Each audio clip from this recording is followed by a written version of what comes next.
Terça, 4 de junho. Verso para memorizar.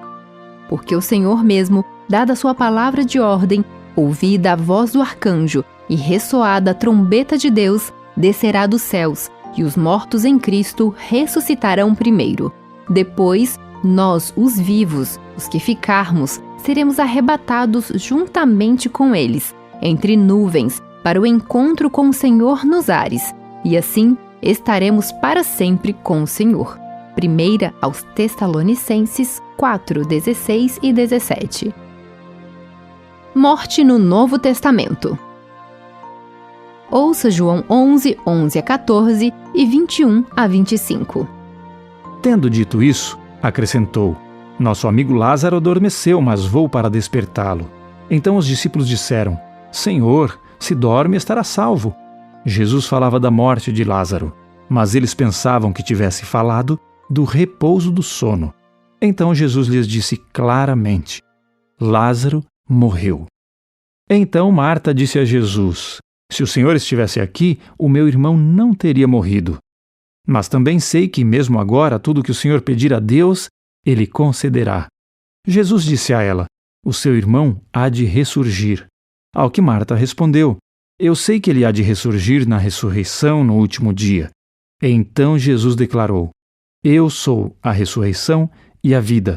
Quem crê em mim, ainda que morra, viverá. 2 Timóteo 1:10. E manifestada agora pelo aparecimento de nosso Salvador, Cristo Jesus, ele não só destruiu a morte, como trouxe à luz a vida e a imortalidade mediante o Evangelho. 1 aos Coríntios 15, 51 a 54. Eis que vou lhes revelar um mistério. Nem todos dormiremos, mas todos seremos transformados. No momento, num abrir e fechar de olhos ao ressoar da última trombeta.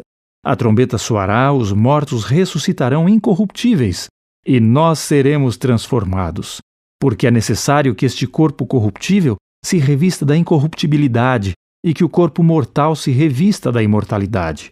E quando este corpo corruptível se revestir da incorruptibilidade e o que é mortal se revestir da imortalidade, então se cumprirá a palavra que está escrita: Tragada foi a morte pela vitória. 1 aos Tessalonicenses 4, 15 a 17. E pela palavra do Senhor ainda lhes declaramos o seguinte: Nós, os vivos, os que ficarmos até a vinda do Senhor, de modo nenhum precederemos os que dormem. Porque o Senhor mesmo, dada a sua palavra de ordem, ouvida a voz do arcanjo e ressoada a trombeta de Deus, descerá dos céus, e os mortos em Cristo ressuscitarão primeiro. Depois, nós, os vivos, os que ficarmos, seremos arrebatados juntamente com eles, entre nuvens, para o encontro com o Senhor nos ares, e assim estaremos para sempre com o Senhor. Pergunta 5. Como a descrição da morte no Novo Testamento se compara com a do Antigo Testamento? O Antigo e o Novo Testamento usam o sono como símbolo da morte. Pelo menos 53 vezes na Bíblia, a palavra sono é equiparada à morte. Os escritores bíblicos concordam que não há existência consciente em uma suposta alma imortal que deixaria o corpo após a morte. O Novo Testamento reforça uma dimensão já sugerida no Antigo Testamento: a ressurreição gloriosa no retorno de Cristo. Os evangelhos enfatizam que a vida eterna está somente em Cristo. Os demônios do inferno não podem roubar dos crentes a certeza da vida eterna. Cristo venceu a morte na cruz. A sepultura não pode conter suas vítimas. A ressurreição de Cristo é a garantia de que os fiéis um dia serão ressuscitados em seu retorno.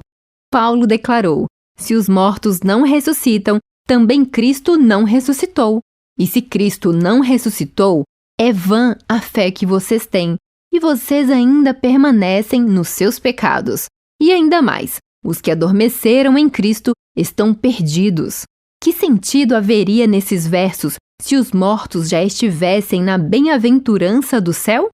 Qual seria o sentido da expressão "estão perdidos" se os mortos já estivessem no céu?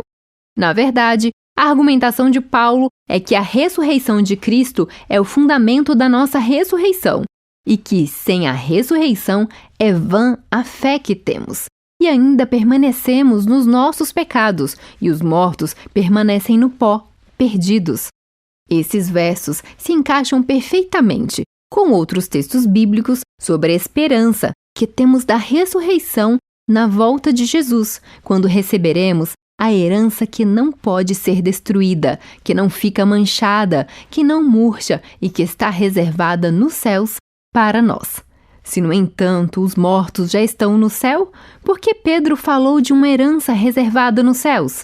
Os fiéis do Novo Testamento ansiavam a vinda de Cristo e a ressurreição dos mortos, e essa esperança os inspirou à fidelidade nas provações da vida. Porque a ressurreição é uma esperança poderosa para os cristãos. E se tivéssemos a cruz sem a ressurreição, teríamos esperança?